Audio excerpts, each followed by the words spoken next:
Welcome to Tech Challenge Makers Conquer E-commerce. I'm ELISE, your resident tech expert and author of the book Browser versus Buyer. I've worked with e-commerce shop owners for over 6 years, and I've helped hundreds of creatives overcome their technology fears. Gain clarity and direction in your business with ELISE's E-commerce Elevator 6-month group coaching program. Join now at MyScheduledBiz.com/elevator. The link is in the show notes. Hey Bizzers, so today we are going to be talking with Brandi Reid from 3 Nail Faith. She helps business owners and moms find the time to get everything done by managing their time more effectively. She is also a maker. She sews and embroiders for firefighters and their families with her brand Simply Sweet by Bee. By the end of this episode, you'll understand why finding the right work-life balance is so important to your business and your sanity, how to use technology to help you, and walk away with one action step. All right, Brandi, so I am so glad to have you here to share your expertise with us today. Can you just tell us a little bit about your business and your experience with e-commerce? Sure. So I'm Brandi Reid. I'm with 3 Nail Faith. I create digital planners, mainly for Christian women, but anyone that just needs a way to be able to plan out their lives, get everything organized into a specific spot. I personally use an iPad with this, and that's how I create my digital planners. And you would use an iPad to put your planners into it. Okay. So it's actually a digital planner. We're not talking about a printable planner. Yes. Okay. It's an actual digital planner. That's awesome. Okay. And what about your experience with e-commerce? I have been doing e-commerce since 2013, where I started the Simply Sweet by Bee brand, creating firefighter items. And I sew everything and embroider everything. So a lot of time-consuming work goes into that. And you need to be able to manage your time well when you've got 2 businesses running. Especially when one of them is a maker business. Yes. Takes a lot of time. And so when you say you embroider, you mean you actually embroider, not like you have No. I have a machine. Okay. Because you said hand embroider, and I was like, oh, I'm sorry. No. Okay. So you machine embroider. Got it. Okay. Yeah. Still, not that doesn't require talent, because I have done it. I understand. But all right. So thank you so much for telling us about you. I'm so glad to have you here. So I just got a couple of questions to ask you, and we're going to kind of talk about these things and see where we're at. But the number one thing I think everybody's going to want to know is, why is finding the right work-life balance so important, specifically to e-commerce makers? Well, I have 2 reasons for that. The first one is, most of us e-commerce businesses, we want to get our jobs done. We want to work hard, but we forget to spend time for ourselves. We forget to give ourselves the time to rest, give ourselves time to, just walk away from the business, because we want our businesses to succeed so much that we just go. Well, if you do that, you're going to burn out. You're going to completely burn out. You're not going to have the ability to even do your job correctly if you go too long. So that's my first reason. My second reason is if you're busy, we tend to neglect our family a little bit too much too. So then either our family can resent us, or we can just have broken relationships in our family. So it's very important to make sure you give yourself some time to relax, and definitely spend time with your family. That's very, very, very important. Well, and I think it's kind of like what you said a minute ago. You're a maker, right? So you not only have to run the business, you also have to make the products, which makes it take even more time. And I think what you said is completely true. I mean, I do the same thing. There are definitely days where I'm like, oh crap, haven't spent enough time with the hubby lately. Better make sure we set aside some time for him, right? Yes. So, okay. So then what technology is it that you find that overwhelms makers when they try to get organized and manage their work and their life, especially using your digital planners? Because obviously that's going to be using an iPad or something, like you said. Right. There is a little bit of a learning curve with using a digital planner at first, learning the different apps that take to make the digital planner work. And, because the planner is created, but then you have to have an app on your iPad to make the planner work. So using that app is a little bit of a learning curve in the beginning, but it's definitely something doable. And once you get through the actual beginning learning curve, it's very easy to use, just like a paper planner. And actually, it's more fun, in my opinion. So it's actually really funny. I am very digital. Everything that I have is on my planner and my phone, and everything I do. I mean, I'm tech. That's me, tech savvy. That's what everybody comes to me for. So clearly I know technology. But there are times that even I decide to take notes or something on, a notepad or what have you. But I have to agree with you. A lot of times when you go to the digital version, it's like so much more entertaining to like line stuff up and do stuff. And you do all sorts of really neat things that I'm crafty, but I'm not an artist. So the whole idea of like, the coloring of the stuff on paper wouldn't be as reasonable for me to attach as probably it is using something like what you're talking about. Is that pretty true? Yeah. I mean, you can still do stickers, you can still do colored pens, you can have all the fun still with the digital planner. But I love it because you can use the stuff over and over again. Whereas like a sticker on a paper planner, you can't use it again. It's done. It's done. So you can have fun and just use different elements really within that. And being able to just organize everything all together in one spot. Or me, this is one of my things. I have to have everything in my planner. I mean, everything, like personal, business, everything. And if you ever seen a business owner's planner, they're like huge and thick and like a big book, and whereas if you've got your iPad, it's simple. It's easy to carry around. It's easy to have like all your orders and everything all in this one little compact thing. So that's one of the reasons I really like iPad planning too.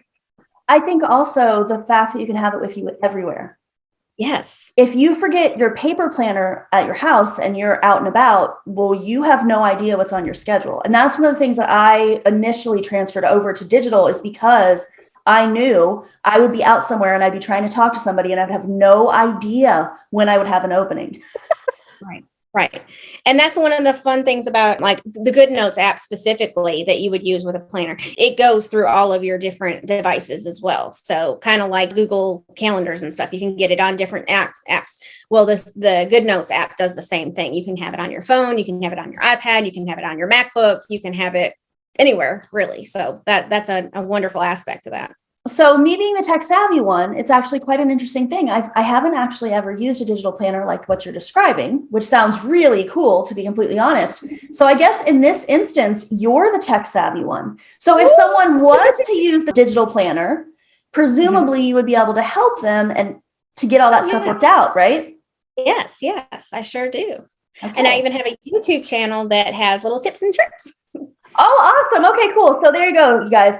Not only can she help you with getting that digital planner set up, because, if you have it digital, you can like send screenshots if you need help from me, or if you don't know how to organize things, you can get help from Brandi. We're there to help back you up. She also has a YouTube channel where you can get some help and tricks with how to actually use the digital planner if you're ready to give that a shot. So that's pretty awesome. This wasn't meant to be like a sell everything Brandi does call. So I'm not sure why it turned into that, but that is what has happened. So that's where we are. But in any case, I think that it's definitely true that as e-commerce shop owners, we have to use tech. And one of the biggest struggles I think that we have is trying to manage that work-life balance. And so having something like a digital planner really makes it a lot easier once you get over that initial hump of getting past the tech fraidy catness, right? Yes. Okay, so Brandi, what is one thing that every listener should implement today when it comes to finding the right work-life balance for them?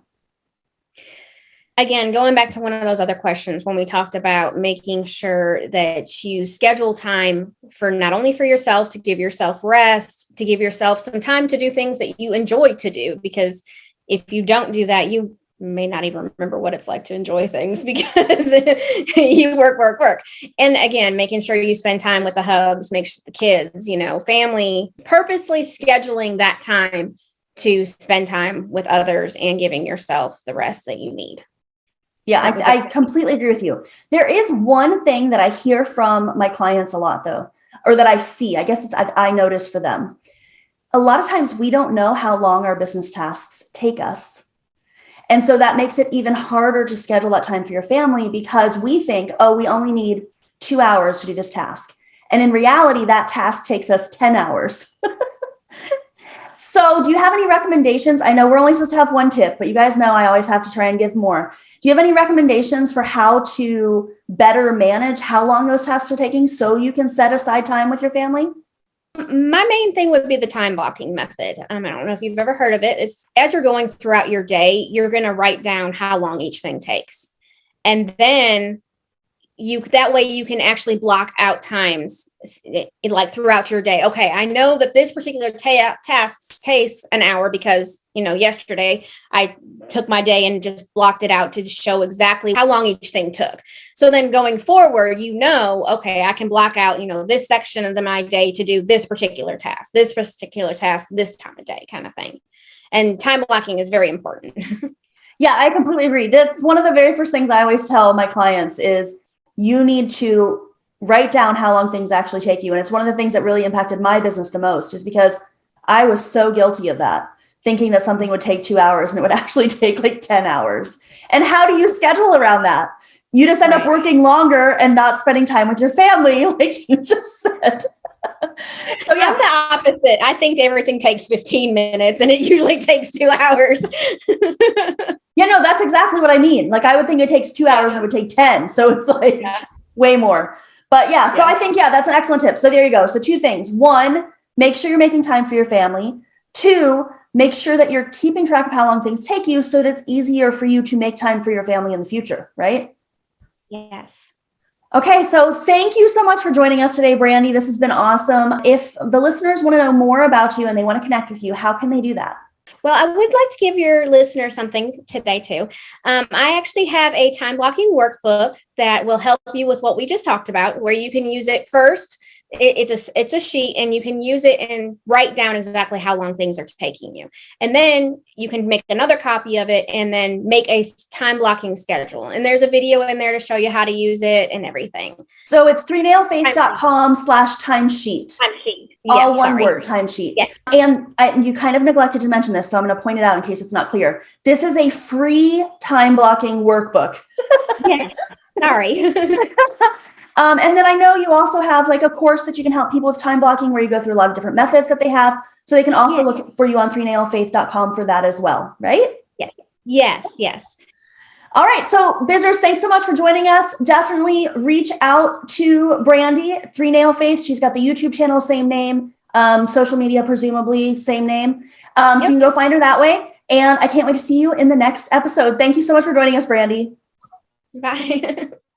If you like what we're doing here at Tech Challenge Makers Conquer E-commerce and it's helping you gain clarity and direction in your business, you should check out ELISE's e-commerce elevator. In this 6-month group coaching program, I'll guide you through the ins and outs of building a business for purchase conversion. You'll also get to join up with a small group of other e-commerce shop owners who are focused on building exponential growth and reaching the right audience. Head over to myscheduledbiz.com/elevator and join us. We welcome a limited number of new members every 6 months, and by signing up today, you'll reserve your spot. Thanks for listening. See you next week right here on Tech Challenge Makers Conquer E-commerce.